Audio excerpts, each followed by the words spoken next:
Just before noon Thursday, the Jackson Police Department and other agencies responded to the Westwood apartment complex, where 52-year-old Ron Christopher Allen barricaded himself in the leasing office. Inside with him was his wife, who he is charged with shooting to death. We've shown a drastic reduction in homicides, but again, this is domestic related.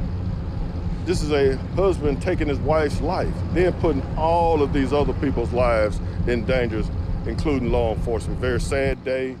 But I'm glad that we were able to mitigate this situation without any further losses. She had to leave him, and he didn't want her to leave him. She had to leave him because she just had to for her own safety.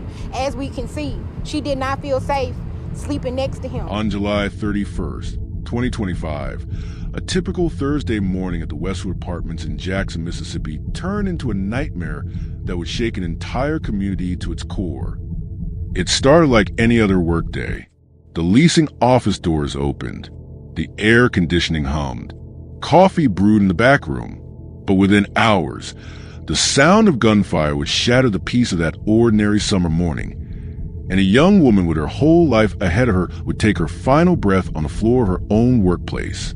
24-year-old Maleah Bess arrived at work that morning never imagining it would be her last day on earth. She was a woman who had everything going for her, a thriving career, a generous spirit, and dreams that stretched far beyond the Mississippi horizon. But lurking in the shadows of her seemingly bright future was a darkness she had been desperately trying to escape. Her estranged husband had been showing up, watching, waiting, harassing her at the very place she should have felt safe. She had already made the painful decision to leave their home, to start over, to choose herself. But sometimes, leaving is the most dangerous thing a woman can do. What unfolded that day wasn't just a murder. It was a tragic end to a cycle of control, obsession, and violence that too many women know all too well. It was a story that her friends would later share not just to mourn her, but to warn others, because Maleah's story could save a life. Welcome to Dark Truth Files. Where you watching from? I'd love to know. Drop your location in the comments, and also don't forget to like and subscribe to Dark Truth Files for more real stories. Appeared in court earlier today for the death of 24-year-old Maleah Bess. Witnesses say they spotted the suspect at the leasing office Thursday, moments before he went inside and shot his wife multiple times. It was also said that witnesses called Bess's phone during the incident, and Christopher answered, confirming her death. The brief standoff ended when Christopher surrendered to SWAT, who was also on scene. The scene at Westwood Apartments that afternoon was chaos. Police cars surrounded the building. Witnesses stood frozen in shock. And inside that leasing office, a standoff was underway that would last for more than 2 hours. The man responsible had barricaded himself inside, refusing to come out, while Malia lay critically wounded. This wasn't a random act of violence. This wasn't a robbery gone wrong or a case of mistaken identity. This was intimate partner homicide, one of the deadliest forms of violence against women, and it happened in broad daylight, in a place of business, in front of people who could do nothing but watch in horror. Malia had been running. She had been protecting herself. She had been brave enough to walk away from a marriage that had turned toxic, but her husband, 52-year-old Ron Allen, couldn't accept that she was gone. He couldn't accept that she had chosen freedom over fear, and on that summer morning, he made sure that if he couldn't have her, no one could.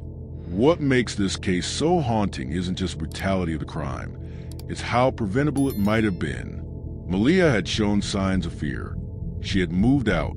She had distanced herself. But the system that's supposed to protect women, like her, didn't move fast enough. The red flags were there, waving violently in the wind, but they were ignored until it was too late. This is the story of Maleah Bess, a young woman whose light was extinguished far too soon.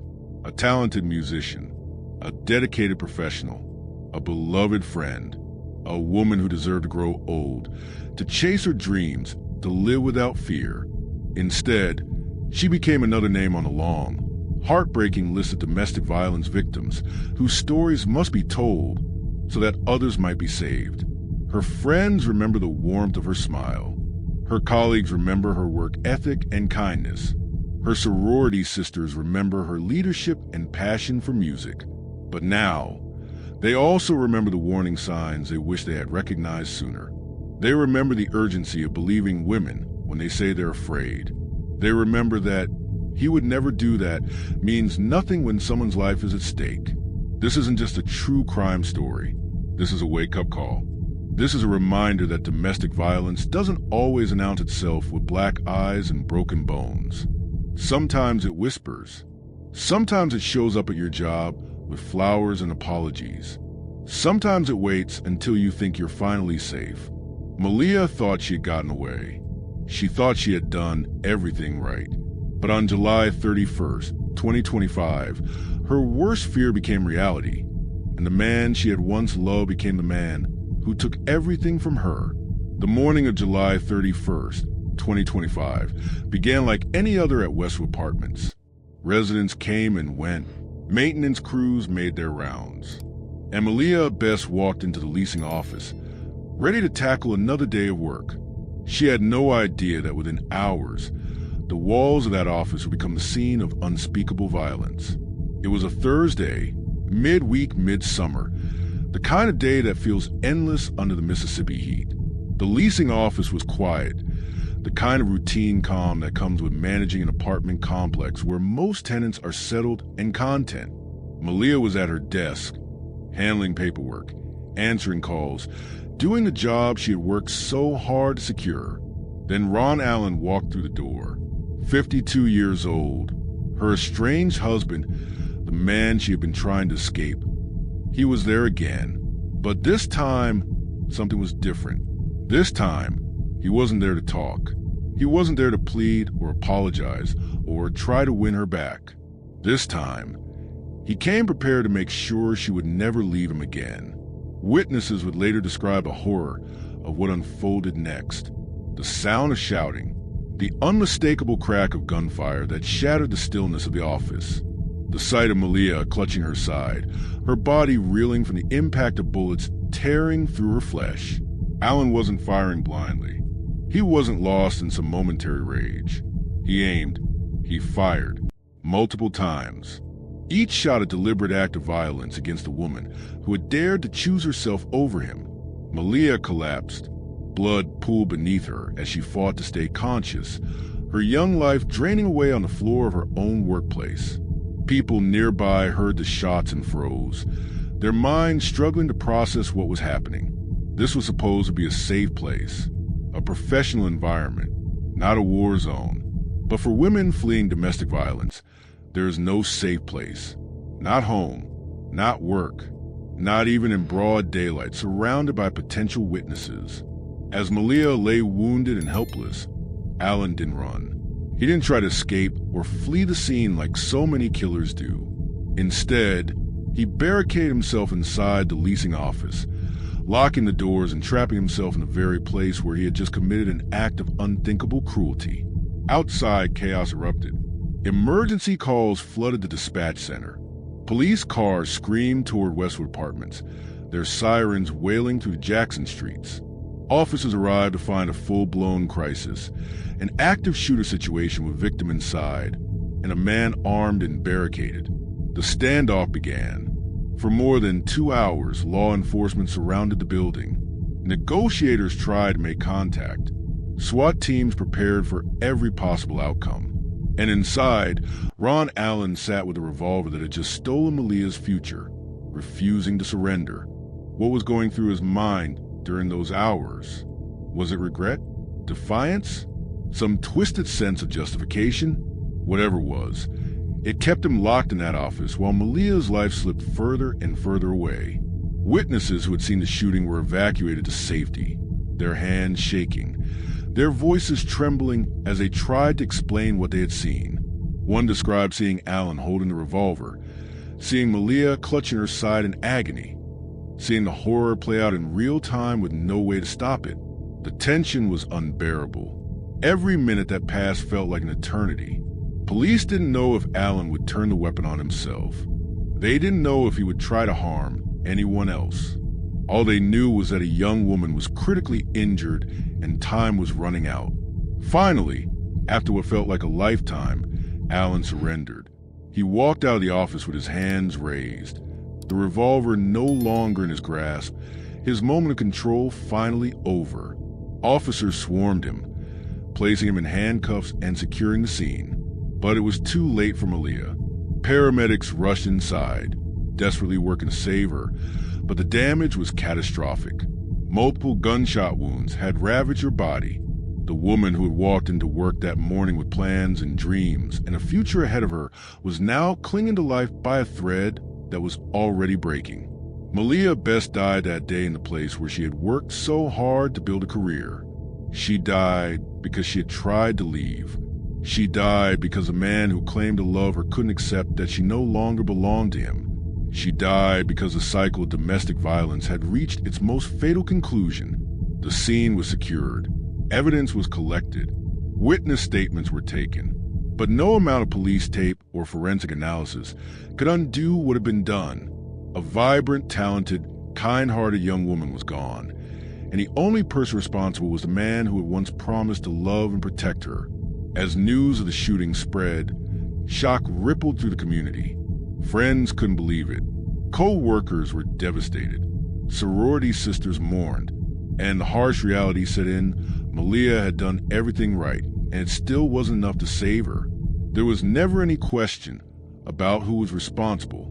Ron Allen didn't run. He didn't hide. He didn't craft an alibi or try to pin the blame on someone else. He committed the murder in front of witnesses, barricaded himself inside the crime scene, and ultimately surrendered to police with the weapon still at the scene. But while the who was crystal clear, the why required a deeper look into the toxic relationship that had been unraveling for months. Ron Allen was 52 years old, more than twice Malia's age. The couple had married just 5 months earlier on Valentine's Day, a day that's supposed to symbolize love and new beginnings. But their marriage had quickly deteriorated into something dark and dangerous. What should have been a fresh start became a trap that Malia desperately tried to escape. According to those close to Malia, the relationship had become increasingly volatile. Arguments became more frequent. Allen's behavior became more controlling, and Malia, who had always been independent and strong-willed, began to feel suffocated. She made the courageous decision to move out of the home they shared, seeking space and safety away from a marriage that had turned poisonous. But leaving didn't end the torment, it escalated it. Allen couldn't accept that Malia had walked away. In his mind, she belonged to him, and her decision to leave was an act of betrayal that he couldn't tolerate. So he began showing up at her workplace, repeatedly. It wasn't coincidence. It wasn't innocent check-ins. It was harassment. It was intimidation. It was a man who refused to let go, who couldn't accept that the woman he claimed to love no longer wanted to be with him. Malia confided in friends about the harassment. She expressed concern about Allen's behavior, about his refusal to respect her boundaries, about the fear that was growing in the pit of her stomach. But like so many victims of domestic violence, she was caught between hope and terror. Hope that maybe he would calm down, maybe they could resolve things peacefully, and terror that something worse might happen. The motive was devastatingly simple: possession and control. Allen didn't kill Malia because of a sudden fit of rage or a heated argument that spiraled out of control. He killed her because she had dared to leave, because she had reclaimed her autonomy, because she had chosen her own safety and happiness over a marriage that was suffocating her. And in his twisted logic, if he couldn't have her, then no one could. This wasn't passion. This wasn't love gone wrong. This was the final fatal act of a controlling man who saw his wife as property rather than a person. Police investigation revealed a pattern that so many domestic violence cases follow. The relationship starts with affection, maybe even intensity that feels like deep connection. Then come the subtle signs of control, checking her phone, questioning her whereabouts, isolating her from friends. Then the arguments, the intimidation, the fear, and finally, when the victim finds the strength to leave, the violence escalates to its most dangerous point. Statistically, the most dangerous time for a domestic violence victim is when they try to leave. That's when the abuser realizes they're losing control. That's when desperation turns into rage. That's when harassment becomes homicide. Allen had no criminal defense that could justify what he did. There was no claim of self-defense, no argument of accidental shooting, no mental health crisis that explained away his actions. He had walked into that leasing office with a revolver, with intent, with the full knowledge of what he was about to do. Witnesses testified to what they saw. Allen with a gun, Malia clutching her wounded body, the deliberate nature of the attack. The evidence was overwhelming. The crime scene spoke for itself. And Allen's own actions, barricading himself inside rather than fleeing, showed a man who knew exactly what he had done. Investigators didn't need to search for alternative suspects or consider other theories. This was an open and shut case of intimate partner homicide, one of the most common and most preventable forms of murder in America. The real question wasn't about guilt. It was about why the system hadn't protected Malia before it was too late. Why harassment at a workplace didn't trigger immediate intervention. Why a woman who had expressed fear wasn't given the resources and protection she desperately needed. Why another young woman had to die before anyone took the threat seriously. Ron Allen's motive was as old as time and as predictable as the sunrise. A man who believed he owned a woman, and when she proved him wrong, he destroyed her. The aftermath of Malia's murder revealed layers of heartbreak that went far beyond the crime itself. As friends and family processed their grief, a devastating truth emerged, one that would haunt everyone who loved her. Just 24 hours before Allen pulled that trigger, he had visited Malia at the apartment complex, not with a gun, not with obvious threats. He came to talk, and Malia, ever hopeful, ever kind, had actually considered the possibility of reconciliation. A close friend later recounted their conversation from that day. Malia had discussed whether she and Allen could work things out. There was no panic in her voice, no immediate alarm bells, just a woman weighing her options, caught between wanting to believe in second chances and protecting herself from potential harm. The friend saw nothing in that conversation that screamed imminent danger. No one did. That's the cruel twist in this story. The calm before the storm was so deceptively peaceful that even Malia's closest confidants didn't realize how close she was to death. Within 24 hours, the man she'd been considering giving another chance would end her life in cold blood. This revelation shattered those who loved her. The guilt was overwhelming. Should they have seen it coming? Should they have begged her to stay away? Should they have done more to protect her? But how could anyone have known that a conversation about reconciliation would turn into a massacre within a single day? The investigation also uncovered another chilling detail. Allen had been escalating his behavior in the days leading up to the murder. The workplace visits weren't just casual drop-ins. They were calculated acts of intimidation, each one testing boundaries, each one asserting his presence in her life despite her attempts to create distance. But here's what made Malia's friend speak out so forcefully after her death. She had expressed concern, but she had also expressed doubt. Like so many victims, she oscillated between fear and disbelief. He would never actually hurt me, she had likely told herself. He's just upset. He'll calm down eventually. That internal conflict between recognizing red flags and convincing yourself they're not really dangerous is what gets so many women killed. After Malia's death, her friends made a conscious decision to tell her story publicly, not just to mourn her, but to warn others. They shared a powerful message that would echo across social media and news coverage. Even if you're not afraid, even if every shadow of doubt in your mind says that person would never do that to you, if they threaten you one time, take it seriously. That statement became Malia's legacy. Her death wasn't just a tragedy. It became a rallying cry for domestic violence awareness. Police say he was covered in his wife's blood. Today, a resident of Westwood spoke highly of Maleah Bess's character, stating she was a kind-hearted person. The resident refused to disclose their identity on camera out of fear of their personal safety. Malia, she was sweet, understanding. I mean, she had the heart of gold, basically. If you didn't have it, She understood you didn't hate me. She gave grace. She understood. But I mean, what happened to her, it was terrible. I mean, we wasn't expecting it. And we residents out here, so we most definitely wasn't expecting it. I just hate it. The resident says the Westwood community will never be the same. As for Ron Christopher Allen, he's currently being held with no bond. His next court date has not been set. The legal proceedings moved swiftly. Allen was arrested at the scene and charged with murder. There was no drawn-out mystery about his guilt.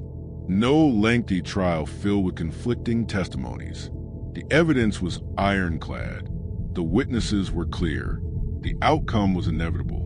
But even as Allen faced justice, the larger systemic failures came into focus. Why hadn't workplace harassment triggered protective measures? Why wasn't there a restraining order in place? Why did Malia feel like she had to handle this alone instead of having immediate access to resources that could have saved her life? These questions burned in the minds of everyone who knew her story. Malia had done what victims are told to do. She left. She created distance. She confided in friends. Yet none of it was enough because the support systems that should have caught her were too slow, too bureaucratic, too ineffective.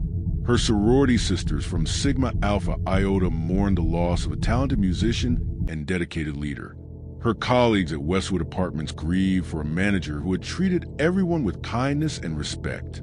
Her high school band community remembered the young woman who had poured her heart into every performance. But beyond the grief was anger, righteous, burning anger at a system that fails women every single day.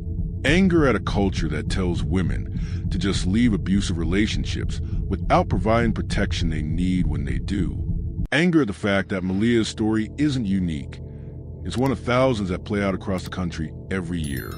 The twist in Malia's case wasn't a shocking revelation about hidden evidence or a surprise suspect. The twist was how preventable it all was, how close she came to safety, how many opportunities there were to intervene, how one more day, one more conversation, one more decision could have changed everything. And that's what makes her death so unbearably tragic. It didn't have to happen. Maleah Bess should still be alive, still managing that apartment complex, still playing music, still building the future she deserved. Instead, she became another statistic in the deadly epidemic of domestic violence. Ron Allen now sits behind bars, facing the consequences of his actions. He was charged with murder and remains in custody as the legal process continues. There's no question about his guilt. He committed the crime in front of witnesses, surrendered to police at the scene, and left behind overwhelming evidence of his deliberate act of violence. The case against him is airtight. The prosecution has witness testimony, forensic evidence, and a clear timeline of events that paint an undeniable picture of premeditated murder. Allen will likely spend the rest of his life in prison, a fitting consequence for a man who stole the future of a vibrant young woman who had barely begun to live. But no prison sentence can bring Malia back. No verdict can undo the trauma inflicted on everyone who witnessed her final moments. No amount of justice can fill the void left in the hearts of her family, friends, and community. In the months following her death, those who love Malia have channeled their grief into action. They've shared her story widely, determined that her death won't be in vain. They've spoken openly about the warning signs they missed, the conversations they wish they'd had, and the urgent need for better protection for domestic violence victims. Malia's case has become a teaching moment, a stark reminder that leaving an abusive relationship is the most dangerous time, and that threats should always be taken seriously, even when they come from someone you once loved. Her sorority sisters have honored her memory by continuing the work she was passionate about: music, leadership, and supporting other women. Her colleagues remember her professionalism and warmth every time they walk through that leasing office. Her high school band community has celebrated her legacy as a distinguished alumna who gave everything she had to her craft. The community of Jackson, Mississippi has rallied around Malia's memory, demanding better resources for domestic violence victims and more immediate intervention when women report harassment. Her story has sparked conversations about workplace safety, the need for protective orders, and the importance of believing women when they say they're afraid. Maleah Bess was only 24 years old. She had decades of life ahead of her, decades of music to create, careers to build, people to love, dreams to chase. She deserved to grow old. She deserved to feel safe. She deserved to live without fear. Instead, she became another name on the heartbreaking list of women killed by intimate partners. Another daughter who won't come home. Another friend who won't answer phone. Another talented soul silenced far too soon. But her story lives on as a warning, a call to action, and a tribute to a woman who mattered deeply to everyone who knew her. Rest in peace, Malia. You were loved. You mattered. Drop your thoughts in the comments. Have you or someone you know experienced domestic violence? What resources do you think could have saved Malia? Let's keep this conversation going, because awareness saves lives. If you or someone you know is experiencing domestic violence, please reach out.